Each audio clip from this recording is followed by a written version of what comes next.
Good morning everyone, welcome to the subject planet. जैसे कि यहाँ पे हम प्रिपरेशन कर रहे हैं यूजीसी नेट पेपर 2 एजुकेशन की, जिसमें आज हम डील करने वाले हैं यूनिट 8C का पार्ट 2। पार्ट 1 ऑलरेडी मैंने अपलोड कर दिया है। कल कुछ टॉपिक रह गए थे जिसको आज हम लोग यहाँ पे डिस्कस कर लेंगे, जिसमें आपका इन कंक्लूजन से यहाँ से आपका ये रह गए थे टॉपिक आपको पढ़ाने के लिए। ये पार्ट 2 है आपका। 8 का सी का 2 सेक्शन था, एक पार्ट 1 मैंने कर दिया है और एक मैंने पार्ट 2 कर दिया है। ये आपका पार्ट 2 रहने वाला है, जहाँ पे हम देखेंगे ई कंक्लूजन क्या होते हैं, क्या क्या एप्लीकेशन होती है ना, और क्वालिटी ऑफ ई लर्निंग, ये सारी चीज़ों को यहाँ पे देखेंगे। ठीक है, तो फिर स्टार्ट करते हैं आज का सेशन। उम्मीद करती हूँ इससे पहले की जो वीडियो है वो आप लोगों ने देख ली होगी। कहाँ से स्टार्ट करना था? आई थिंक कल मैंने यहाँ पे मूक्स के बारे में बता दिया था, कैटेगरीज को भी डिफाइन कर दिया था, एंड कौन कौन सी कैटेगरीज हैं। उसके बाद मूक के प्लेटफॉर्म कौन से होते हैं ये मैंने कुछ आपको बता दिए थे, लाइक एडिक्स के बारे में, मूडल के बारे में, यूडेमी के बारे में, और जो मैं थे रह गए थे ये, जैसे फ्यूचर लर्न भी आपके एग्जाम में पूछा गया हुआ है, मैं देख रही थी कल PYQ को, तो उसमें था। ठीक है, तो इन सबको क्या करना है, एक बार आपको गूगल कर लेना है। ठीक है, एक बार गूगल कर लेना, इमेजेस देख लेना, बस उतना सफिशियंट है। ठीक है, अब आ जाते हैं स्वयं पे। स्वयं भी एक तरीके का प्लेटफॉर्म है। कौन सा प्लेटफॉर्म है? स्वयं का है study webs of active learning for young aspiring mind. ठीक है, ये इसका फुल फॉर्म है। ये इसका क्या है? फुल फॉर्म है। मैंने बहुत इसको प्रिसाइज वे में कर दिया है। वैसे तो अगर पेपर 1 के लिए पढ़ते तो यहाँ पे काफी सारी चीजें पढ़ने के लिए थी स्वयं में। ठीक है, लेकिन हमें उतना नहीं जाना है यहाँ पे। ठीक है, ये क्या है, एक तरीके से अगर हम बात करते हैं स्वयं में, तो 4 क्वाड्रेंट अप्रोचेज होती हैं। ये जो क्वाड्रेंट अप्रोचेज हैं, यहाँ से पेपर 2 में आपके क्वेश्चन आया हुआ है। ठीक है, पेपर 2 में यहाँ से क्वेश्चन आया हुआ है कि कौन सी क्वाड्रेंट अप्रोच में क्या होता है। ठीक है, ये भी देखेंगे। इसका फुल फॉर्म क्या हो गया? Study web of active learning for young aspiring mind. यहाँ पे क्या है, ये एक यहाँ पे हमें ई कंटेंट मिलते हैं। ठीक है, यहाँ पे हमें क्या मिलते हैं? One stop web and mobile based interactive E content होते हैं यहाँ पे सभी कोर्सेज के लिए, हाई स्कूल से लेकर यूनिवर्सिटी लेवल तक। ठीक है, हाई स्कूल से लेकर यूनिवर्सिटी तक। ये चाहे आप लोग ये लाइन लिख भी लो। ठीक है, ये एक बार आपका एक की पॉइंट की तरह अपनी कॉपी में लिख लो। One stop web and mobile based interactive और स्वयं प्रभा भी होता है, वो एक DTH चैनल है। ठीक है, ध्यान देना, ये स्वयं और स्वयं प्रभा। ठीक है, इंटरैक्टिव ई कंटेंट, आप लोगों ने पेपर 1 में पढ़ा होगा इसके बारे में। ठीक है, for all courses from high school to university level. ठीक है, यहाँ पे सारे ई कंटेंट होते हैं, इंटरैक्टिव ई कंटेंट मिलते हैं यहाँ पे आप लोग को हाई स्कूल से लेकर के यूनिवर्सिटी लेवल तक। राइट, यहाँ पे हाई क्वालिटी की लर्निंग होती है। यहाँ पे जो भी लर्निंग होती है हाई क्वालिटी की होती है, मतलब एनी टाइम एनीवेयर। ठीक है, ये किस पे बेस्ड है? Any time and anywhere. ठीक है, कभी भी आप इसको एक्सेस कर सकते हो, किसी भी टाइम पे कर सकते हो इसको। ठीक है, यहाँ पे क्या होता है, डिस्कशंस होते हैं। ये एक तरीके का हाइब्रिड मॉडल है। ये मैं 2-4 से की पॉइंट बता रही हूँ, पूरा डिटेल में नहीं जा रही हूँ। यहाँ पे डिटेल में आपको पेपर 1 में इसमें पढ़ना है। ठीक है, ये क्या है? हाइब्रिड मॉडल है। ठीक है, कौन सा मॉडल है ये? हाइब्रिड मॉडल है of delivery, model of delivery. Right, जहाँ पे हम क्या करते हैं, ये एक जब ये हाइब्रिड मॉडल ऑफ डिलीवरी की जब बात करते हैं, तो यहाँ पे ये क्या करता है, जो हमारा क्लासरूम है वहाँ पे ये क्वालिटी कंटेंट को ऐड कराता है। क्लासरूम में क्या करता है? क्वालिटी कंटेंट को ऐड कराता है। तो स्वयं क्या है? स्वयं एक मतलब एक तरीका का क्या है, एक ऐसा वेब है, वन स्टॉप वेब है। ठीक है, वन स्टॉप वेब है। यहाँ पे क्या होता है, मोबाइल बेस्ड इंटरैक्टिव ई कंटेंट प्रोवाइड किए जाते हैं। ठीक है, हाई स्कूल से लेकर के आपके मतलब हाई स्कूल से लेकर के यूनिवर्सिटी लेवल तक जितना भी ई कंटेंट होता है, जितने भी कोर्सेज होते हैं, ठीक है, वो सारे यहाँ पे आप लोग को मिलते हैं। ठीक है, ये हाइब्रिड मॉडल ऑफ डिलीवरी है, जहाँ पे क्वालिटी कंटेंट दिया जाता है ना। इसके बाद इसके अप्रोचेस पे आ जाते हैं। इसके अप्रोचेस में क्या है आपका? अप्रोचेस में 4 क्वाड्रेंट अप्रोच है। अब क्वाड्रेंट 1, जैसे इसका मैंने इमेज आप लोग को जब अभी आपका मार्च में एग्जाम हुआ था, उससे पहले मैंने इसका इमेज आप लोग को शेयर किया था टेलीग्राम पे। इमेजेस में मीडिया में जाना, वहां पे मिल जाएगा आपको, ठीक है। वहां पे मैंने शेयर कर रखा हुआ है इसका इमेज। तो क्वाड्रेंट 1, क्वाड्रेंट 2, ठीक है, क्वाड्रेंट 1, 2, 3 एंड 4, 4 क्वाड्रेंट अप्रोच होती है यहाँ पे। 4 क्वाड्रेंट अप्रोच में जो क्वाड्रेंट 1 होता है, सिर्फ नाम यहाँ पे याद रखना है आपको, सिर्फ नाम यहाँ पे याद रखना है, ठीक है। क्वाड्रेंट 1 में क्या आता है, ई ट्यूटोरियल, ठीक है, क्या आता है, ई ट्यूटोरियल क्वाड्रेंट 1 में, इसी से क्वेश्चन आया हुआ है, ठीक है। अब ई ट्यूटोरियल में क्या आता है, जो वीडियो और ऑडियो के कंटेंट है वो कैसे होंगे आपके, ऑर्गेनाइज्ड होंगे यहाँ पे, ठीक है। ऑडियो विजुअल कंटेंट होंगे यहाँ पे, एनिमेशन होगा, साइमुलेशन होगा, वीडियो का डिमॉन्स्ट्रेशन होगा, वर्चुअल लैब्स होंगी। तो ये सारी चीजें किसमें आती हैं, ई ट्यूटोरियल्स में आती हैं, ठीक है। अब फिर आते हैं ई कंटेंट। ई कंटेंट कहाँ पे आता है आपका, क्वाड्रेंट सेकेंड में आता है। क्वाड्रेंट सेकेंड कहने का मतलब क्या है, कंटेंट जो भी आपकी पीडीएफ होंगी, ई टेक्स्ट बुक होंगी, सॉरी ई बुक्स होंगी वहां पे, ठीक है, ई लाइब्रेरीज जो होती है वहां पे जो बुक होंगी, ठीक है, ये सारे डॉक्यूमेंट होंगे, है ना, ये सब किसमें आते हैं आपके, क्वाड्रेंट सेकेंड में आते हैं। फिर आते हैं आपकी किसमें, वेब रिसोर्सेज में, ये किसमें आता है आपका, क्वाड्रेंट थर्ड में आता है। वेब रिसोर्सेज कहने का मतलब क्या है, जो भी यहाँ पे क्या होगा, जो भी आपके कंटेंट से रिलेटेड लिंक होते हैं वो सारी चीजें यहाँ पे मिलेंगी। कंटेंट से रिलेटेड, फॉर मोर डिटेल आपको इस लिंक पे जाना है, ठीक है, तो ये कंटेंट से रिलेटेड जो भी लिंक होंगे, ठीक है, विकिपीडिया जो होंगे, ठीक है, वो सारी चीजें यहाँ पे आ जाएंगी, ठीक। फिर आता है सेल्फ असेसमेंट। सेल्फ असेसमेंट कहाँ पे आता है आपका, क्वाड्रेंट फोर्थ में आता है। फोर्थ, यहाँ पे आप क्या करोगे, असेसमेंट कर पाओगे, ठीक है, यहाँ पे आप क्या करोगे, असेसमेंट कर पाओगे, प्रॉब्लम के सॉल्यूशंस फाइंड आउट कर पाओगे, ठीक है। यहाँ पे मैचिंग क्वेश्चंस टाइप के क्वेश्चंस आ सकते हैं, एमसीक्यू क्वेश्चंस आ सकते हैं, शॉर्ट आंसर क्वेश्चंस आ सकते हैं, मतलब जनरली आपके असेसमेंट के लिए है, ठीक है। तो इतना डिटेल में भी नहीं जाना है आप लोग को, ये ध्यान रखना, quadrant 1 deal with the E tutorial, quadrant 2 deal with the E content, quadrant 3 deal with the web resources and quadrant 4 with the self assessment, right, clear है। अब इसके बाद आते हैं यहाँ पे 2 कोर्सेस चलते हैं आपके, ठीक है, एक होता है क्रेडिट कोर्स, एक होता है नॉन क्रेडिट कोर्स। आप लोगों के भी अब उसमें आ गया है कोर्सेज में, क्रेडिट कोर्सेज क्रेडिट मिलते हैं आप लोगों को, ठीक है। क्रेडिट कोर्स होते हैं, एक होता है, मतलब 2 तरीके के कोर्सेज यहाँ पे चलते हैं, credit courses and non credit courses. Credit courses का कहने का मतलब क्या है, taught for at least 1 semester as a part of as a program, मतलब एक सेमेस्टर में तो पढ़ा ही हो, ठीक है, एक सेमेस्टर में पढ़ा ही हो, ठीक है, ये कहने का मतलब है। मतलब यहाँ पे सिर्फ ऐसा, मतलब वहां पे जो भी आपका करिकुलम है उसमें कम से कम एक सेमेस्टर में उसको आपने पढ़ा हो, ठीक है। नॉन क्रेडिट में क्या होता है, यहाँ पे include courses like awareness program, यहाँ पे जो अवेयरनेस प्रोग्राम होते हैं, एजुकेशन को कैसे कंटिन्यू करना है, स्पेसिफिक ट्रेनिंग स्किल्स हो गई, ठीक है, ये सारी चीजें आती हैं। जब मतलब यहाँ पे करिकुलम का जो पार्ट है, ठीक है, यहाँ पे करिकुलम का ये एक पार्ट होता है, ठीक है, करिकुलम का ये एक पार्ट होता है, वो चीजें आती हैं। यहाँ पे क्या होता है, ये करिकुलम का पार्ट नहीं होता है, करिकुलम का पार्ट नहीं होता है। कोई अवेयरनेस प्रोग्राम आप चलाना चाह रहे हो, स्किल्स डेवलप करना चाह रहे हो, ट्रेनिंग देना चाह रहे हो, तो वो करिकुलम का पार्ट नहीं होता है। ये कैसे होते हैं, इंडिपेंडेंट कोर्स होते हैं। कैसे होते हैं, इंडिपेंडेंट कोर्स होते हैं ये, ठीक है। ये कैसे होते हैं, ये इसका एक पार्ट होता है, इंटीग्रल क्या होता है, इसका एक पार्ट होता है यहाँ पे। मतलब एटलीस्ट आप 1 सेमेस्टर में तो उसको पढ़ो, ठीक है, तो वो होते हैं क्रेडिट कोर्सेज। और इंडिपेंडेंट कोर्सेज कौन से होते हैं, नॉन क्रेडिट कोर्सेज होते हैं, ठीक है। ये कैसे होते हैं, शॉर्ट ड्यूरेशन के होते हैं, ठीक है, 3 महीने 6 महीने बस ऐसे, ठीक है, शॉर्ट ड्यूरेशन के होते हैं, ठीक। और ये करिकुलम का पार्ट नहीं होता है। तो 2 तरीके के कोर्सेज यहाँ पे होते हैं, credit course and non credit courses, right. अब आ जाते हैं अपने नेक्स्ट टॉपिक पे, इतना ही आपको यहाँ पे देखना है, ठीक है, ये चीजें क्लियर है।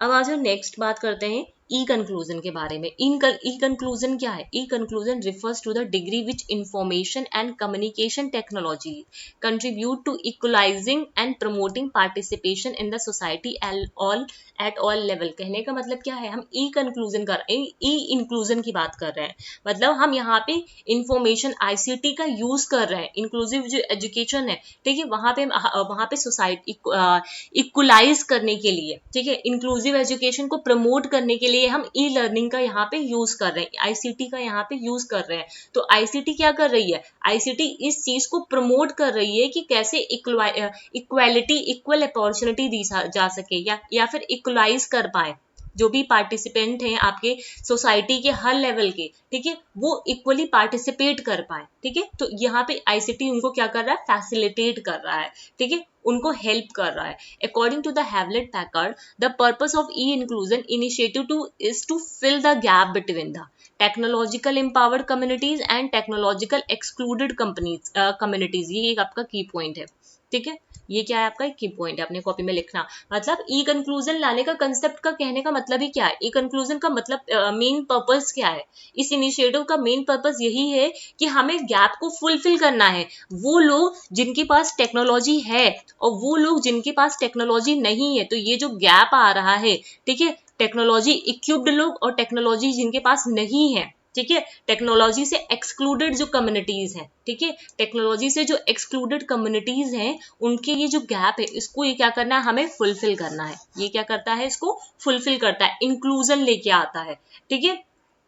It is a social movement, ये एक सोशल मूवमेंट है which goal is to end the digital divide, ठीक है, जिसका गोल क्या है, डिजिटल जो डिवाइड हो गया है, मतलब एक कम्युनिटी जो टेक्नोलॉजी फ्रेंडली है, उसे टेक्नोलॉजी मतलब वो एम्पावर्ड है, ठीक है, एक कम्युनिटी जो टेक्नोलॉजिकली एम्पावर्ड है और एक ऐसी कम्युनिटी जो एक्सक्लूडेड है टेक्नोलॉजी से, ठीक है, टेक्नोलॉजिकली एक्सक्लूडेड कम्युनिटी है। तो इसको ये क्या हो गया, डिजिटली डिवाइड हो गया ना, ये जो हमारी कम्युनिटी है ये क्या हो गई, डिजिटली डिवाइड हो गई। ये आपसे टर्म पूछा गया है कि डिजिटल डिवाइड होता क्या है। डिजिटल डिवाइड कहने का मतलब क्या है, दो कम्युनिटीज जहां पे एक टेक्नोलॉजिकली एम्पावर्ड कम्युनिटी है, एक कम्युनिटी जहां पे वो एक्सक्लूडेड है, टेक्नोलॉजिकली एक्सक्लूडेड है। तो इस डिजिटली डिवाइड को, ये जो डिजिटल डिवाइड है, उसको हमें क्या करना है, इसको खत्म करना है, ठीक है। किसकी हेल्प से करेंगे, ई कंक्लूजन की हेल्प से करेंगे। समझ में आई बात, इसको क्या करेंगे, ई कंक्लूजन की हेल्प से हम यहाँ पे खत्म करेंगे, ठीक है। A term use to describe the fact that the world can be divide into two people, वही जो मैंने यहाँ पे अभी आपको डिजिटल डिवाइड का यहाँ पे कंसेप्ट दे रखा हुआ है। डिजिटल डिवाइड में क्या बोला गया है कि मतलब जहाँ पे हम दो लोगों को डिवाइड कर देते हैं, ठीक है। It has the power to close the, ये जो इंक्लूजन है, ये जो गैप आ रहा है उसको क्या कर सकता है, कम कर सकता है, उसको ठीक सही कर सकता है, ठीक है। फीचर्स क्या है, एक्सेसिबिलिटी, ठीक है, सोसाइटी की चेंजिंग सोसाइटी के पे काम करता है। Digital opportunity and digital divide को ये एंड करता है, डिजिटल अपॉर्चुनिटी को बढ़ावा देता है और जो डिजिटल डिवाइड हो चुका है कम्युनिटीज के बीच में उसको ये कम करता है। जो भी एजुकेशनल टेक्नोलॉजिकल गैप है उसको ये खत्म करता है, ठीक है। क्या क्या बेनिफिट्स हो सकते हैं, अपॉर्चुनिटी मिलती है मल्टीपल टेक्नोलॉजीज को यूज करने के, टेक्नोलॉजीज जो है ओपन, उनको ओपनली एक्सेस कर सकते हैं आप, मतलब जैसे आपके मूक के प्लेटफॉर्म हो गया है, ठीक है, जो ऐसे लोग जो अफोर्ड नहीं कर सकते टेक्नोलॉजी को, मतलब ई लर्निंग को, ठीक है, तो वो क्या कर सकते हैं, फ्री ऑफ कॉस्ट वहां पे पढ़ सकते हैं, सारे कोर्सेज वहां पे अवेलेबल है ना। मतलब यहाँ पे हमें ओपन एक्सेस मिलती है रिसोर्सेज की, यहाँ पे हमें क्या मिलती है, ओपन एक्सेस मिलती है, रिसोर्सेज को एक्सेस हम कर पाते हैं, हमारी कम्युनिकेशन को इम्प्रूव करता है, कनेक्ट करता है। जो जोग्राफिकली एक शहर में लोग हैं, एक गांव के लोग, तो ये मतलब एक जो जोग्राफिकली, ये जो भौगोलिक रूप से जो क्षेत्रों को क्या करता है, जोड़ देता है, ठीक है। यहाँ पे भौगोलिक रूप से क्या करता है, क्या करता है, जो क्षेत्र हैं, जो आपके एरियाज हैं, वो दूर दूर जो है उसको ये क्या करता है, जोड़ने का काम करता है, ठीक है। क्लियर है। अब नेक्स्ट कंसेप्ट पे आते हैं, क्रिएटिव कॉमन। इससे क्वेश्चन अभी आपका एग्जाम हुआ वहीं पे इससे क्वेश्चन आया था, इसको अरेंज करने के लिए क्वेश्चन आया था, ये जो आपके टर्म्स लिखे हुए हैं इसको अरेंज करने के लिए आया था, ठीक है। यहाँ पे क्या है, क्रिएटिव कॉमन एक इंटरनेशनली नॉन प्रॉफिट ऑर्गेनाइजेशन है, पहला की पॉइंट तो यही लिख लो, ठीक है। ये क्या है, एक नॉन प्रॉफिट ऑर्गेनाइजेशन है, ठीक है। यहाँ पे सिर्फ हम की पॉइंट में बात करेंगे, ठीक है। अब मैं इसको जब देख रही थी तो इसमें बहुत सारी चीजें लिखने के लिए थी, बट इतना नहीं, हमें बेसिकली मैंने जो क्वेश्चंस देखे हैं उसमें इतना नहीं गया है, ठीक है। क्रिएटिव कॉमन क्या है, एक नॉन प्रॉफिट ऑर्गेनाइजेशन है जो प्रोवाइड करती है फ्री लाइसेंस, क्या प्रोवाइड करती है, फ्री लाइसेंस क्रिएटर्स को, ठीक है, जो भी यूजर्स हैं उनको फ्री लाइसेंस देती है कि वो यूज कर सके, ठीक है। Free licence for creators to use when making their work available to the public, मतलब यहाँ पे वो फ्री लाइसेंस देती है, अपना जो भी काम है आप उसे पब्लिकली दे पाओ, ठीक है। The licence helps to the creator to give permission for others to use the work in advance under the certain condition. मतलब यहाँ पे हमें क्या मिलता है कि फ्री लाइसेंस मिल जाता, ऐसे समझो ये क्या है, एक नॉन प्रॉफिट ऑर्गेनाइजेशन है जहाँ पे हमें क्या मिलते हैं, फ्री लाइसेंस मिलते हैं, जहाँ पे हम अपने काम को पब्लिश कर सकते हैं, ठीक है। जो भी क्रिएटर्स हैं अपने काम को प्रोड्यूस कर सकते हैं, रिप्रोड्यूस कर सकते हैं, पब्लिश कर सकते हैं, मॉडिफाई कर सकते हैं। चाहे तो ये कॉपी में अपने की पॉइंट लिख लो। यहाँ पे जो भी क्रिएटर का वर्क होता है, ठीक है, जो भी क्रिएटर का वर्क है, ठीक है, जो भी क्रिएटर्स हैं, ठीक है, उसको हम लोग क्या कर सकते हैं, रिप्रोड्यूस कर सकते हैं, है ना, रिप्रोड्यूस कर सकते हैं, पब्लिश कर सकते हैं, मॉडिफाई कर सकते हैं और सेल कर सकते हैं उनकी कॉपीज को, सेल द कॉपीज। लेकिन इसके लिए भी कुछ टर्म्स एंड कंडीशंस होते हैं, ठीक है, इसके लिए भी कुछ टर्म्स एंड कंडीशन होता है, ठीक है। तो ये क्या हो गया आपका, ये कॉप एक सेकेंड, हाँ ठीक है। तो ये क्या होता है, ये आपका यहाँ पे क्रिएटिव कॉमन है, ठीक है। Every time a work is created such as when a journal article is written और photograph taken, the work is automatically protected by a copyright. मतलब क्या है, ये जो कॉपीराइट है, ठीक है, ये जो कॉपीराइट है, ये कॉपीराइट क्या है, ये कॉपीराइट एक एक्सक्लूसिव राइट है, ठीक है। ये जो कॉपीराइट है, ये कॉपीराइट क्या है, ये क्या है, एक एक्सक्लूसिव राइट है, जहां पे आप क्या कर सकते हो, जो भी फोटोग्राफ्स हैं, ठीक है, या फिर जो भी कोई कभी कभी देखते हो नहीं, फाइल प्रोटेक्टेड होती हैं, ठीक है, तो उनको आप क्या कर सकते हो, कॉपीराइट का जो लाइसेंस है अगर वो आपको मिल जाता है तो वहाँ पर रिप्रोड्यूस कर सकते हो, उसे पब्लिश कर सकते हो, है ना। ये सारी चीजें, कॉपीराइट एक प्रोटेक्शन है जो प्रिवेंट करता है। कॉपीराइट क्या है, एक प्रोटेक्शन है जो हमारे, कभी कभी जाओ किसी भी वेबसाइट्स वगैरह पे, तो वहाँ पे क्या होता है, कॉपीराइट का दिक्कत आता है, ठीक है। हम लोग वीडियोस भी जब अपलोड करते हैं तो वहाँ पे चेक करना पड़ता है कि कॉपीराइट का इशू ना आ जाए, वो चेक करता है वहाँ पे, ठीक है। तो वो क्या करता है, प्रिवेंट करता है, ठीक है, कि दूसरे उस काम को यूज ना कर पाए, उसे कॉपी ना कर पाए, ठीक है, उनके वर्क को कॉपी ना कर पाए। तो ये होता है कॉपीराइट, ठीक है, ये होता है कॉपीराइट प्रोटेक्शन, जहाँ पे दूसरे उनके उसी काम को उसे यूज ना कर पाए, ठीक है, मतलब यूज इन द सेंस उसको ऑनलाइन फिर इसको यूज ना कर पाए उनके खुद के काम को, मतलब, ठीक है।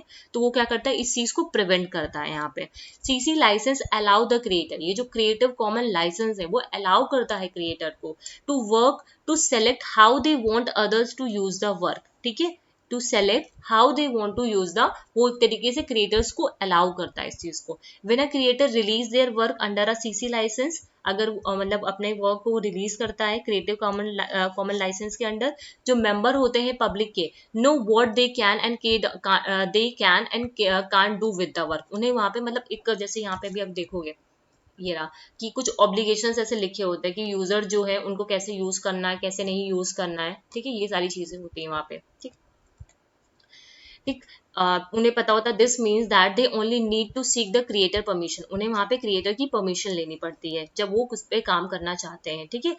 When they want to use the work in a way not permitted by the licence, मतलब उनके वर्क को जब यूज करना चाहते हैं तो उन्हें उनसे परमिशन लेनी पड़ती है। The great thing is that CC licence allow करता है वर्कर्स को to be use for education, मतलब यहाँ पे हम एजुकेशनल पर्पज के लिए इसको यूज करते हैं। As a result teacher and student can freely copy, ठीक है, फ्रीली कॉपी कर सकते हैं यहाँ पे क्रिएटिव कॉमन अगर लाइसेंस है, ठीक है। क्रिएटिव कॉमन लाइसेंस एक नॉन प्रॉफिट ऑर्गेनाइजेशन है जो फ्री लाइसेंस देता है वो जो भी क्रिएटर्स हैं, ठीक है, जैसे वो अपने वर्क को पब्लिकली अवेलेबल करा पाए, ठीक।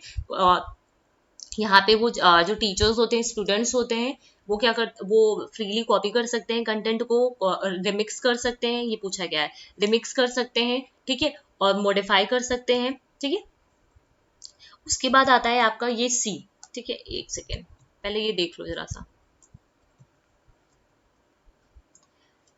जैसे क्रिएटिव कॉमन के ये सिंबल्स हैं आपके BY NC, ऐसे अभी आगे एक एक चीज करके देखते हैं। पहले इधर आ जाओ, कुछ स्टैंडर्ड राइट्स एंड ऑब्लिगेशन है, पहले थ्योरी को एक बार समझ लो, फिर एक बार मैं इसको जस्ट में समझा दूंगी। स्टैंडर्ड क्या राइट्स एंड ऑब्लिगेशन है, CC creative common provide 6 core licence provide करता है, each of which allow member of public to use the material in a different way, मतलब 6 तरीके के लाइसेंस ये क्रिएटिव कॉमन प्रोवाइड करता है, 6 तरीके के लाइसेंस जो डिफरेंट मटेरियल्स के लिए मतलब अलग अलग होते हैं, तो मतलब पब्लिक हर मटेरियल के लिए अलग अलग होते हैं, मतलब सबके सिंगल क्या बोल रही हूँ मैं, सिंबल्स सबके अलग अलग होते हैं, ठीक है। While there are different CC licence, all creative common licence include, जैसे आपकी जब बात करते हैं क्रिएटिव कॉमन में, तो 6 डिफरेंट डिफरेंट सिंबल्स होते हैं जिनका अलग अलग तरीके से यूज किया जाता है और उनके different different right and obligation होते हैं, ठीक है। अब सबसे पहले आता है सीसी, ठीक है, सबसे पहले ये आता है ये CC, every CC licence allow you to, ठीक है, ये यूजर्स के राइट है, ठीक है, ये क्या है, यूजर्स के राइट है। कॉपी द वर्क, ठीक है, कॉपी करना वर्क को, ठीक है, जिसमें आप डाउनलोड कर सकते हो, अपलोड कर सकते हो, स्कैन कर सकते हो। डिस्ट्रीब्यूट द वर्क, ठीक है, वर्क को डिस्ट्रीब्यूट कर सकते हो, डिस्प्ले कर सकते हो अपने वर्क को, जो भी वर्क है उसको, ठीक है, कम्युनिकेट कर सकते हो वर्क को, ठीक है। Format shift verbatim copies of the work, ठीक है, मतलब इसको भी फॉर्मेट किया जा सकता है। कॉपी है MP3 version of music on to, मतलब जो MP3 वर्जन है आपका उसको कॉपी करके आप CD में डाल देना, MP4 वर्जन को MP4 वर्जन को फिल्म में, ठीक है, DVD के हेल्प से। यूजर के कुछ ऑब्लिगेशन है when you use any CC material, जब भी आप कोई भी क्रिएटिव कॉमन को यूज करते हो, ठीक है, उसके किसी भी मटेरियल को यूज करते हो, तो always attribute the creator of the work for information on how to attribute, मतलब how to attribute creative common materials, मतलब उससे पहले परमिशन लेना, ठीक है, परमिशन ले लो क्रिएटर से, ठीक है, from the creator to do anything that goes beyond the term of license, मतलब जो लाइसेंस है उसके बियॉन्ड कुछ भी अगर जा रहा है तो क्रिएटर से परमिशन लेना, ठीक है। Keep any copyright notice attached to the work enact on all the, एक सेकेंड, हाँ, on all the copies of the work, indicate करना link to the license, ठीक है, where you make changes to the work, ये आपको लिखना नहीं है कॉपी में, ये कुछ एक्स्ट्रा मैंने इसे डाल दिया था, ठीक है। अल्टर करना उसको, यूज करना वर्क को, इम्प्लाई करना क्रिएटर को, इंडोर्स और स्पॉन्सर करना अपना वर्क को, ठीक है, ये सारी चीजें। तो ये आपको ये चीज भी अपनी कॉपी में नहीं लिखनी है, ये स्लाइड को भी, इस स्लाइड को भी नहीं लिखना है, सिर्फ इस स्लाइड को लिखना है। मैं बताऊंगी क्योंकि मैंने काफी सारी चीजें यहाँ पे एक्स्ट्रा ऐड की हुई है, वो जरूरत नहीं है अभी यहाँ पे आपको, ठीक है। अब आ जाओ बेसिकली यहाँ पे जो चीज आपको लिखनी है, ठीक है, ये जितने भी हैं, ये BY ND SA NC, ये सब क्या है, एट्रीब्यूट्स हैं, ये सब क्या है, आपके एट्रीब्यूट्स हैं। अब इन एट्रीब्यूट्स को मैं, देखो बहुत सारी चीजें यहाँ पे लिखी हुई है, मैं इनको शॉर्ट में एक तरीके से आपको समझा देती हूँ, क्योंकि मुझे ये डिटेल में भी करना था, इसी वजह से मैंने इसको थोड़ा सा कर दिया कि बाद में मुझे दोबारा फिर नहीं करना पड़े। जस्ट अ सेकेंड, मैं इसको, आप अपनी कॉपी में की पॉइंट्स में ऐसे लिखो, मैं बता रही हूँ। क्रिएटिव कॉमन समझ में आया, ठीक है, इधर आ जाओ। सबसे पहले समझो यहाँ पे, जैसे मैं कॉपीराइट को समझा रही हूँ, पहले कॉपीराइट समझ लो ये क्या है, ठीक है, एक एक चीज को समझते हैं, कॉपी में ऐसे लिखते रहना, ठीक है। कॉपीराइट क्या है, ये एक तरीके का एक्सक्लूसिव राइट है, ये क्या है, एक तरीके का एक्सक्लूसिव राइट है, ठीक है। जिससे ये एक्सक्लूसिव राइट है, जिसमें जो क्रिएटर्स हैं, जो क्रिएटर का वर्क है, ठीक है, क्रिएटर का जो वर्क है हेल्ड बाय द क्रिएटर, ये एक्सक्लूसिव कॉपीराइट है जो क्रिएटर्स देते हैं, जहां पे आप क्या कर पाते हो, रिप्रोड्यूस कर पाते हो वर्क को, पब्लिश कर पाते हो, मॉडिफाई कर पाते हो और सेल कर पाते हो उन कॉपीज को। ये बात क्लियर हुई, पहला पॉइंट ये था, मतलब ये कॉपीराइट क्या है, एक तरीके का अधिकार है, एक एक्सक्लूसिव राइट है, ठीक है, जो क्या held by the creator work, ठीक है, to reproduce, publish, modify and sell the copies, ठीक है। कॉपीराइट जो होता है, ये चीज कॉपीराइट का कंसेप्ट समझ में आया। अब आ जाओ ये क्रिएटिव कॉमन जो लाइसेंस है, अभी हम लोग ने यहाँ पे पढ़ा, ठीक है, ये क्या है, क्रिएटिव कॉमन लाइसेंस है, तो इसी का पार्ट, लेकिन मैंने अलग से आपको ऐसे समझा दिया। ये एक नॉन प्रॉफिट ऑर्गेनाइजेशनल बॉडी है, ठीक है, नॉन प्रॉफिट ऑर्गेनाइजेशनल बॉडी है, ठीक है, पब्लिकली इसको लॉन्च किया गया है, ठीक है, कब लॉन्च किया गया ये भी लिख लो, दिसंबर 2020, सॉरी 2002 में, सॉरी 2002 में, 22 याद आ रहा था, ठीक है। ये एक नॉन प्रॉफिट ऑर्गेनाइजेशनल बॉडी है जिसे लॉन्च किया गया था दिसंबर 2002 में, ठीक है, जिसका एम क्या है, इसका एम क्या है, improve, aim to improve clarity about what people can do with published content, with published content। ठीक है, मतलब सीसी लाइसेंस एक तरीके का एक नॉन प्रॉफिट ऑर्गेनाइजेशनल बॉडी है जो ये बताता है कि ये जो कॉपीराइट कंटेंट हैं आपके, ठीक है, उनके साथ आप क्या चीजें कर सकते हो, कैसे किन चीजों को आप पब्लिश कर सकते हो, मतलब कैसे उसको पब्लिक, मतलब उनके साथ कैसे आप जो भी चीजें हैं ना उनको कैसे यूज कर सकते हो, ठीक है, कैसे वो पब्लिश, वो जो कंटेंट है उसको पब्लिश कर सकते हो। तो ये एक तरीके का लाइसेंस है, ठीक है, ये एक तरीके का क्या है, लाइसेंस है। क्रिएटिव कॉमन एक लाइसेंस है, ठीक है, नॉन प्रॉफिट ऑर्गेनाइजेशनल बॉडी, ये international non profit organization body publicly launch हुई है, ठीक है, दिसंबर 2002 में, जिसका एम है इम्प्रूव करना इस चीज की क्लैरिटी को about what people can do and with can do with publish content. जो भी पब्लिश कंटेंट है उसके साथ वो क्या कर सकते हैं, उसे कॉपी कर सकते हैं, उसको मॉडिफाई कर सकते हैं या नहीं कर सकते हैं, उसकी कॉपीज को सेल कर सकते हैं या फिर नहीं कर सकते हैं, ये वाली सारी चीजें, ठीक है, ये चीज क्लियर हुई यहाँ पे। अब आते हैं यहाँ पे क्रिएटिव कॉमन में दूसरा पॉइंट ये लिखो यहाँ पे, जब जितने भी क्रिएटिव कॉमन जो लाइसेंस होते हैं, ठीक है, जो भी creative every creative common license, अभी हम लोग देखेंगे क्या क्या है, ठीक है, उनके एट्रीब्यूट्स को पढ़ेंगे। क्रिएटिव कॉमन लाइसेंस होते हैं वो अलाउ करते हैं क्रिएटर को, ठीक है, they allow creators, they allow creators to retain copyright, ठीक है, कॉपीराइट, मैंने कॉपीराइट ऊपर आपको क्लियर कर दिया, to retain copyright whilst allowing others to copy, others to copy, others to copy। मतलब ये जो क्रिएटिव कॉमन है वो जो क्रिएटर होते हैं उनको ये अलाउ करता है कि अपने जो कॉपीराइट है उसको बनाए रखे, मतलब उसको बनाए रखे, जबकि दूसरों को वो कॉपी करने का परमिशन देता है, जबकि वो दूसरों को wireless allowing others to copy and redistribute and एक सेकेंड,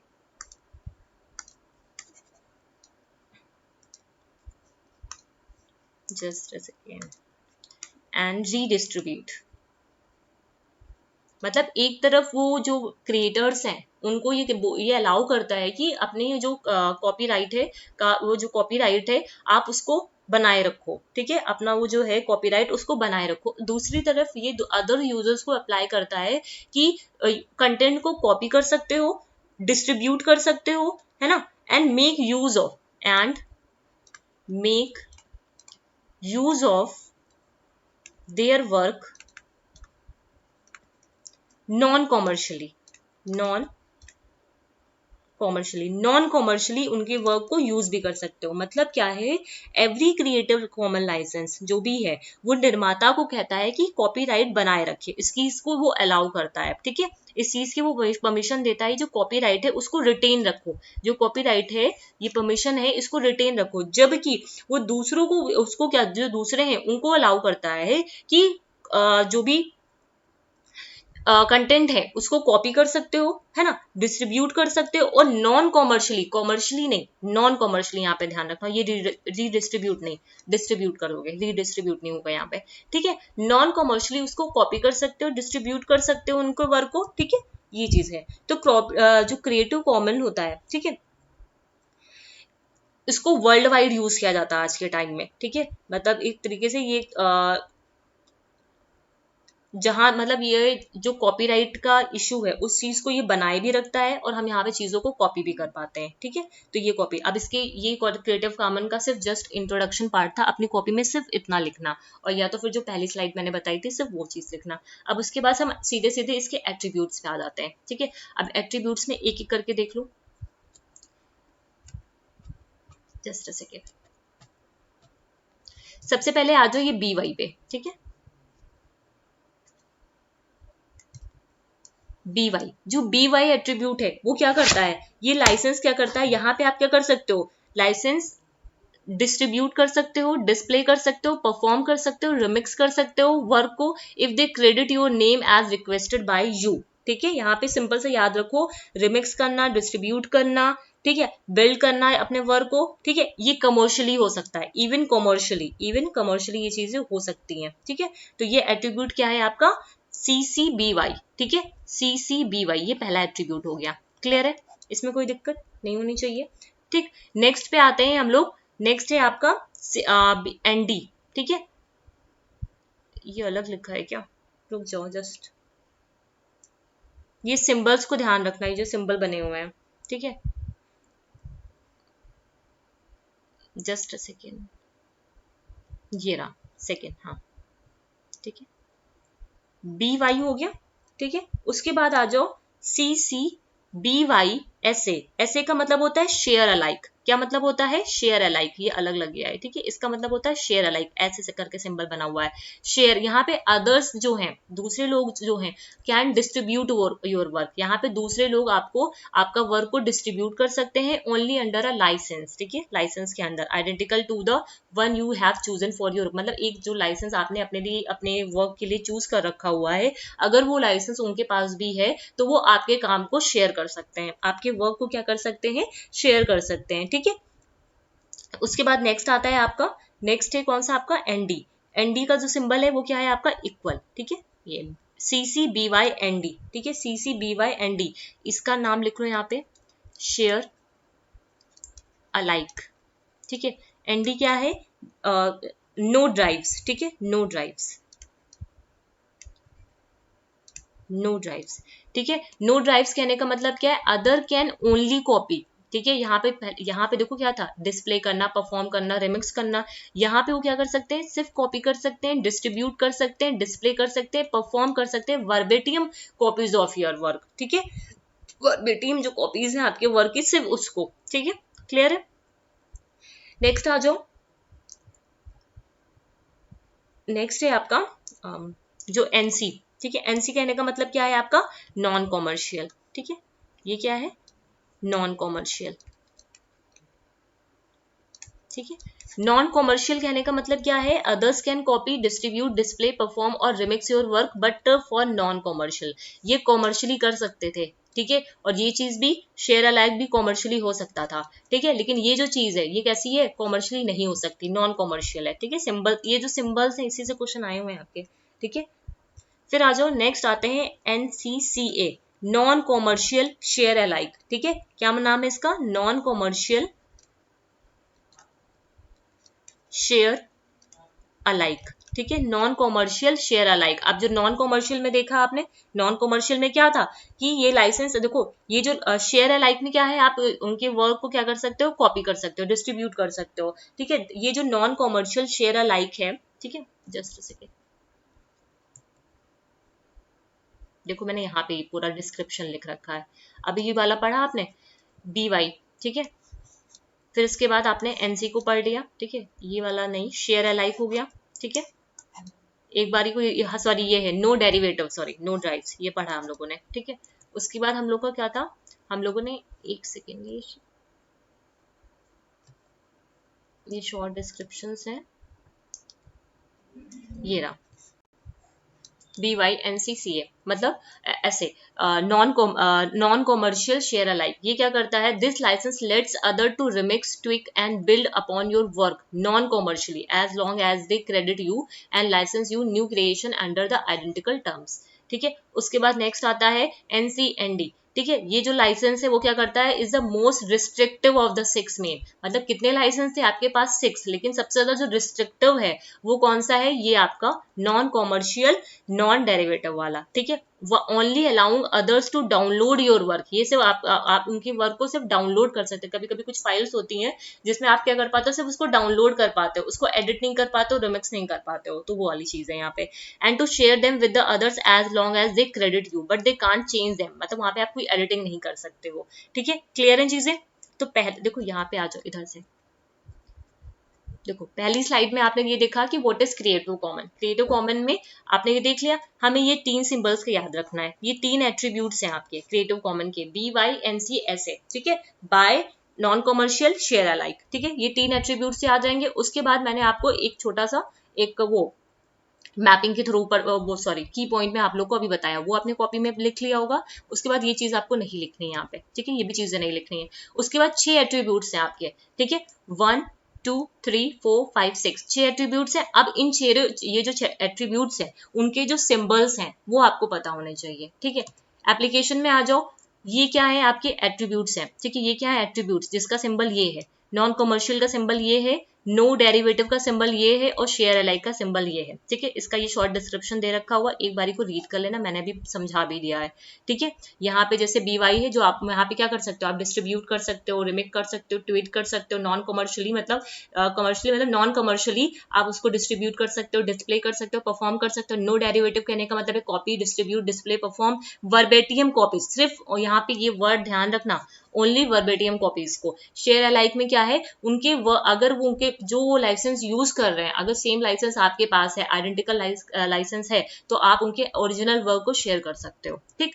ये इसके बाद फिर इनका जो ये जो है 6 जो एट्रीब्यूट्स हैं उसके बारे में पूरा डिस्क्रिप्शन दे रखा हुआ है, ठीक है। ये भी मैंने भी आप लोग को बता दिया, BY हो गया, शेयर अलाइक हो गया, ठीक है, CCBY ऐसे, NCCBY ND नॉन डेरिवेटिव, ठीक। फिर ये आपका नॉन कॉमर्शियल, फिर नॉन कॉमर्शियल शेयर अलाइक हो गया, ये एक तरीके का टिपिकल माना जाता है, सॉरी ये नहीं, नीचे वाला जो नो डेरिवेटिव वाला होता है वो एक तरीके का रिस्ट्रिक्टिव माना जाता है, जहां पे आप सिर्फ उनके वर्क को डाउनलोड कर सकते हो, कुछ और नहीं कर सकते हो, ठीक है।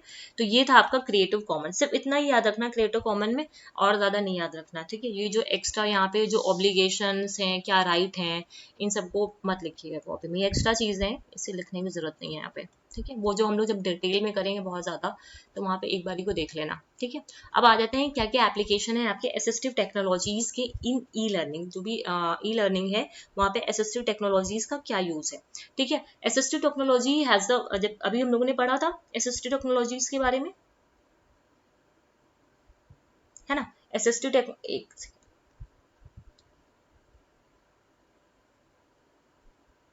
जो भी असिस्टिव टेक्नोलॉजीज हैं आपकी, ठीक है। Assistive technologies has a rather broader definition as it compasses, मतलब यहाँ पे क्या होता है, हम लोग assistive technologies का यूज करते हैं, ठीक है, जो भी डिसेबल्ड हैं, ठीक है, जो भी जिनको डिफिशियंसी है लर्निंग से, रीडिंग से रिलेटेड, वो अपने आप को इंफीरियर ना समझें, ठीक है, वो अपने आप को नॉर्मल बच्चों की तरह ही रख पाए, तो इसलिए यहाँ पे असिस्टिव टेक्नोलॉजीज का यूज किया जाता है। ये एक तरीके का सब्स्टिट्यूट होता है, ठीक है, मतलब सब्स्टिट्यूट ये ऐसे मत समझो, ये मतलब एक तरीके से उनको ये डिवाइस हेल्प करती है, ये एक तरीके से उन्हें क्या करती है, हेल्प करती है, अपनी डिफिकल्टी से वो ओवरकम कर पाए, ठीक है, अपनी डिफिकल्टी से वो ओवरकम कम कर पाए। जैसे चिल्ड्रन है, ठीक है, चिल्ड्रन मतलब जिनको लिसनिंग की दिक्कत है,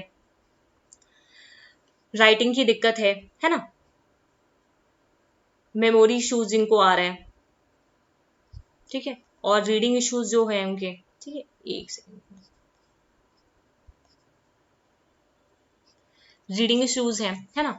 और इधर आ जाओ, लिसनिंग कहने का मतलब क्या है, चिल्ड्रन विद डीफनेस और हार्ड ऑफ हियरिंग, ठीक है, ये मैं पहले भी समझा चुकी हूँ, ठीक है। उसको क्या होता है, स्पोकन लैंग्वेज में दिक्कत होती है, ठीक है, तो उसे असिस्टिव टेक्नोलॉजीज का यूज होगा जब मैथमेटिक्स के प्रॉब्लम सॉल्व करेगा, ठीक है, लाइक डिफिकल्टी आएगी उसे कंप्यूट करने में, अलाइनिंग करने में, ऑर्गेनाइज करने में, मैथमेटिक्स प्रॉब्लम को सॉल्व करने में, ठीक है। तो डिफरेंट डिफरेंट जो असिस्टिव टेक्नोलॉजीज हैं वो उनको हेल्प करेगी, जो मैथमेटिकल जो प्रॉब्लम्स हैं उसके साथ वो ओवरकम कर पाए, ठीक है। तो चिल्ड्रन जो हैं जिनको लिसनिंग में प्रॉब्लम हो रही है, मतलब डीफनेस या फिर हार्ड ऑफ हियरिंग जो कंडीशंस हैं, ठीक है, जिसकी वजह से उनको स्पोकन लैंग्वेज में प्रॉब्लम होती है, ठीक है, उनको जरूरत होती है। राइटिंग में अगर बात करें, disability, depending on the disability type, young people can require assistance with writing, ठीक है, उन्हें राइटिंग में असिस्टेंस चाहिए होता है। Some AT was design to circumvent the writing process while there are also app, मतलब कई सारे ऐप्स हैं, एडेप्टिव डिवाइसेस हैं, मतलब जहाँ पे आपकी जैसे राइटिंग जब लिखते हो तो वहाँ पे स्पेलिंग्स में दिक्कत आती है, प्रोनाउंसिएशन, पंक्चुएशन में दिक्कत आती है,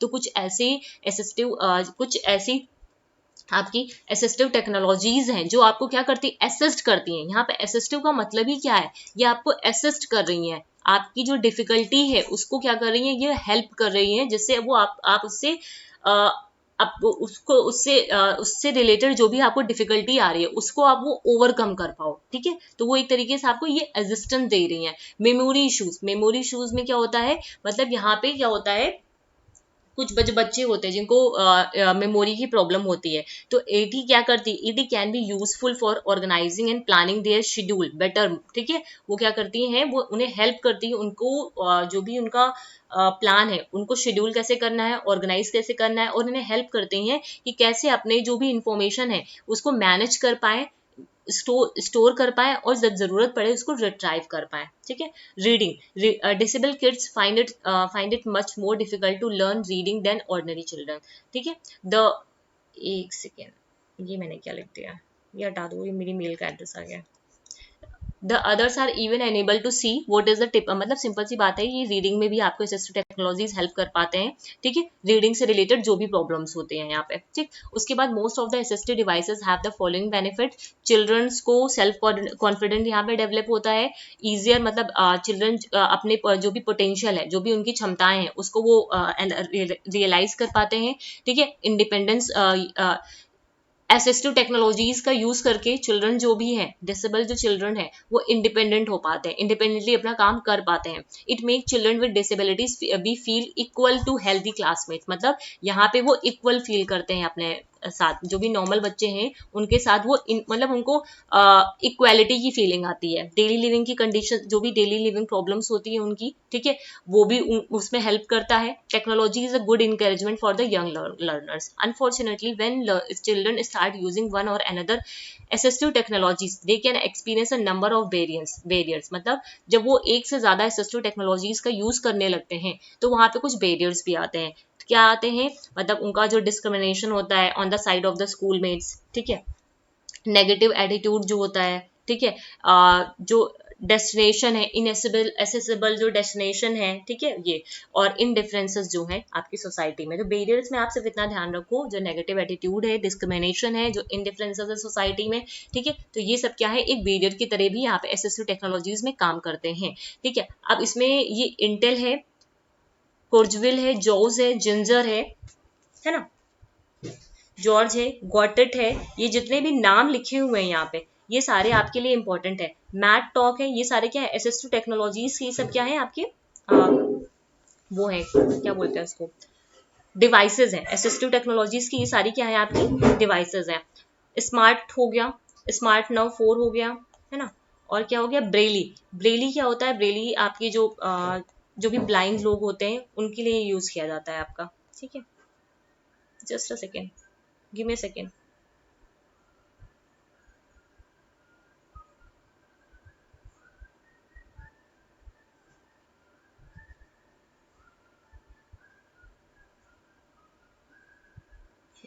जस्ट अ सेकेंड, एक सेकेंड बस रुकना, मैं एक चीज इसमें देख रही थी, वो मैं आपको बताना चाह रही हूँ। एक चार्ट था यहाँ पे, वो आई थिंक मुझे मिल नहीं रहा है। चलो, एक चार्ट था जिसमें, वो मुझे अभी याद आ रहा है, एक चार्ट था जिसमें ये दे रखा हुआ था कि कौन सा जैसे मूक के बारे में मैंने आप लोगों को पढ़ाया था ना, तो वही मेरे दिमाग में तब से चल रहा था कि कौन सा मूक कब यूज हुआ है, ठीक है। ये आपका पूछा हुआ क्वेश्चन है कि कौन सा मूक कौन सी कंट्री में यूज हुआ है, ठीक, मतलब कंट्री में कौन सा मूक कौन सी कंट्री का है, ये है क्वेश्चन, ठीक है। जैसे फ्यूचर लर्न है आपका, है ना, यूडेसिटी है, खान एकेडमी है, ऐसे करके। तो ये एक चार्ट था, मुझे याद नहीं आ रहा उसका एक्चुअली में पूरा। चलो ठीक है, मैं बाद में अगर मुझे मिलता है तो मैं आप लोग को बाद में वो चीज़ दे दूंगी, ठीक है।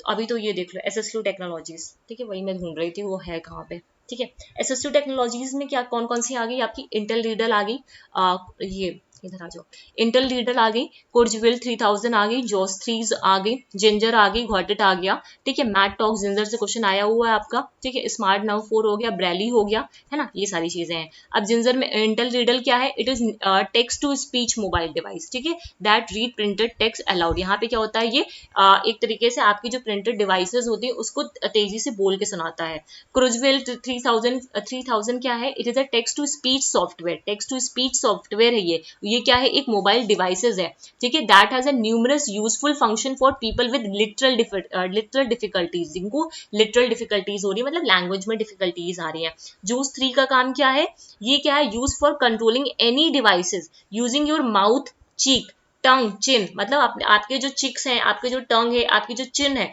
उसको मतलब ये एक तरीके से उसको कंट्रोल करती है, उसको ये क्या करती है, कंट्रोल करती है, ठीक है। जिंजर ये यूज करते हैं जो डिसलेक्सिया से रिलेटेड जो बच्चे होते हैं, जिनको राइटिंग का डिसऑर्डर्स होते हैं, तो वहां पे ये जिंजर आपका हेल्पफुल होता है, ठीक है। जो भी इनकी स्पेलिंग्स होती हैं उसको ये करेक्ट करता है। गॉटेड क्या है, it was created for people who challenge with the writing problem, जिनको राइटिंग प्रॉब्लम आ रही है, वहां पे भी गॉटेड का यूज किया जाता है। मैथ टॉक में जहाँ पे मैथ के फॉर्मूलाज, ठीक है, मैथ्स के जो फॉर्मूलाज होते हैं, जो सोल्यूशंस होते हैं, उनको जिसको डिफिकल्टी आती है उसको सॉल्व करने में, वहां पे मैथ टॉक का यूज करते हैं। ये सारे ऐप है आपके। स्मार्ट नाउ 4 क्या है, नाउ 4 क्या है, ये एक तरीके का सब्सिट्यूट है माउस में पीसीज के लिए, ठीक है। ये क्या है, यहाँ पे क्या होता है, स्मार्ट नाउ 4 में देयर इज मतलब स्कैनर प्लेस किया जाता है टॉप ऑफ द स्क्रीन पे, ठीक है। तो ये किसका सब्सिट्यूट है, आपका माउस का सब्सिट्यूट है। सिर्फ आपको की पॉइंट यहाँ पे याद रखना है। ब्रेली किसके लिए, ब्लाइंड पीपल के लिए, ठीक है। तो जितना मैंने हाईलाइट किया है उतना ही आपको याद रखना है, ठीक है। अब ये एथिकल इश्यूज क्या होते हैं आपके ई लर्नर्स के लिए, ई टीचर्स के लिए, है ना, उनकी प्राइवेसी, ये भी एथिकल इशू में आ सकता है। कॉपीराइट करना, बिना परमिशन की आप उनकी कॉपीज को, कंटेंट को कॉपी करने लगो, ठीक है। नेटवर्क सिक्योरिटी, वेब स्पूफिंग, ये सारी चीजें, ठीक है। अब एथिकल इश्यूज क्या है, लर्नर्स के लिए, टीचर्स के लिए और टीचिंग के लिए, ठीक है। उसके अलावा रिसर्च में, ठीक है। अगर एथिकल इश्यूज में बात करें हम लर्नर्स को, तो लर्नर्स क्या करें, दूसरे के काम को जब डिसरेस्पेक्ट करने लगते हैं, प्लैगरिज्म, चीटिंग करना, ठीक है। लैक ऑफ एडहेरेंस टू, मतलब उनके पास नॉलेज ही नहीं है कि हमें कॉपीराइट का जो नॉलेज होता है कि उन्हें पता ही नहीं उसके रूल्स क्या है, कैसे उन्हें कॉपीराइट का यूज करना, कैसे नहीं करना है। इम्प्रॉपर जो एकेडमिक रिसोर्सेज होते हैं, मिसयूज करना जो भी सोर्सेज आपके प्रेजेंट हैं प्रोजेक्ट पे, ठीक है। उसके अलावा writing assistant and other inappropriate जो ट्यूटोरिंग उनको दी जा रही है, वो भी एक तरीके का एथिकल इश्यूज माना जाता है, ठीक है। टीचर के एंड से क्या होता है, इलीगल यूज करना इलेक्ट्रॉनिक रिसोर्सेज का, इनअप्रोप्रिएट असिस्टेंट देना दूसरों को, कॉपीराइट एंड कॉपी प्रोटेक्शंस, ठीक है, ब्रीचेस ऑफ कंप्यूटर एथिक्स, ये सारी चीजें। टीचिंग में क्या आता है, सेंसिटिव इशूज का यूज करना क्लासरूम में, ठीक है। कोई बच्चा आपकी क्लास में डिसेबल्ड है, ठीक है, उसके बैकग्राउंड से रिलेटेड या फिर सोशली वो बैकग्राउंड ट्राइबल सेक्शन से आया हुआ है, ठीक है, तो उसके बैकग्राउंड से रिलेटेड चीजों को डिस्कस करना, ठीक है। बीइंग अ सोशोलॉजिकल, ठीक है, इमोशंस, जो इमोशंस वर्क होते हैं, डीलिंग विद द डिस्ट्रेस, ठीक है, वो इमोशनली स्टेबल नहीं है, वो भी हमारी, वो एक क्या होता है वहाँ, वो भी एक तरह से परेशानी देता है वहां पे। लैक ऑफ कॉन्फिडेंस, तो ये सब टीचिंग के एथिकल इश्यूज होते हैं। रिसर्च में प्लैगरिज्म एंड चीटिंग, ठीक है, ये इंपॉर्टेंट है, कई बार पूछा गया है। फॉल्टी डेटा गैदर करना, आपने डेटा ही गलत गैदर कर लिया, फॉल्सिफिकेशन, पूरा गलत ही सैंपल ही आपका पूरा गलत है, ठीक है, फैब्रिकेशन कर लेना, ठीक है। तो ये सब क्या है, एथिकल इश्यूज हैं। सिर्फ ऐसे ही आप अपने कॉपी में नाम लिख लो इसके, ठीक है। तो ये आपका ये बन भी जाते हैं एक्चुअली इश्यूज जो भी हैं, ठीक है। फिर आ जाते हैं प्लैगरिज्म चेक करने के लिए क्या कौन कौन से आपके होते हैं। उरकुंड, इनके भी आपको नाम याद रखना है। उरकुंड हो गया, ग्रामरली बिजनेस हो गया, टर्निटिन हो गया, क्यू टेक्स्ट हो गया, plagiarism.org हो गया, यूनिचेक हो गया, ठीक है। तो यहाँ पे ये सारी चीजें आपकी कंप्लीट हो गई हैं, ठीक है। वो मैं जो बता रही हूँ आपको मूक वाला, मैं मेरे फोन में उसकी पिक्चर थी बट वो मुझे मिल नहीं रही, वही मैं इसको ढूंढ रही थी। तो अगर मुझे वो मिल जाती है वो पिक्चर जो मैं आप लोग को देना चाह रही थी, वो मूक से क्वेश्चन आया हुआ है आपका, तो आपको पता भी होना चाहिए, पेपर 1 के लिए भी इंपॉर्टेंट है वो, ठीक है। तो अगर मिल जाएगी तो मैं उसको टेलीग्राम पे आपको शेयर कर दूंगी। मैं यहीं पे बताना चाह रही थी बट वो मुझे मिल नहीं रहा, तो मैं टेलीग्राम पे उसको शेयर कर दूंगी, ठीक है। तो आप लोग वहां से एक बार सिर्फ उसको देख लेना, ठीक है। यूएसए का है, चाइना का है, इंडिया का है, कई सारे मतलब वहां पे, ठीक है। तो एक बार सिर्फ उसको देख लेना वहां पे, क्लियर है। तो यहाँ पे यूनिट 8 का सी आपका पूरा कंप्लीट हो चुका हुआ है। अब हमारे पास रह जाता है यूनिट 8 का डी सेक्शन, ठीक है, जिसको हम लोग आज या फिर कल में कर लेंगे, ठीक। और यूनिट 9 आपका मैं क्लास ले रही हूँ, यूनिट 9 का, ठीक है। वो आपकी प्रॉपर स्लाइड्स पे क्लास हो रही है, ठीक है, मैं स्लाइड्स पे लिख कर ही वहां पे समझा रही हूँ, ठीक है। कोशिश यही है, आज कितना हो गया, आज आपका 24th है, 25th, कल या परसों तक आपका सिलेबस कंप्लीट हो जाएगा, ठीक है। कल या परसों तक आपका ये पूरा सिलेबस कंप्लीट हो जाएगा। उसके बाद हम लोग क्या करेंगे, पीवाईक्यू को रिवाइज करेंगे, ठीक है। तो आज का सेशन फिर यहीं पे एंड करते हैं, ठीक है। मिलते हैं फिर नेक्स्ट सेशन में। उम्मीद है ये सेशंस आपके लिए यूजफुल रहेंगे, ठीक है। आप लोग भी अपनी प्रिपरेशन अच्छे से कर रहे हुए होंगे, और अगर कोई क्वेरी है तो उसके लिए कमेंट सेक्शन में लिख के बताना, ठीक है। So thank you everyone.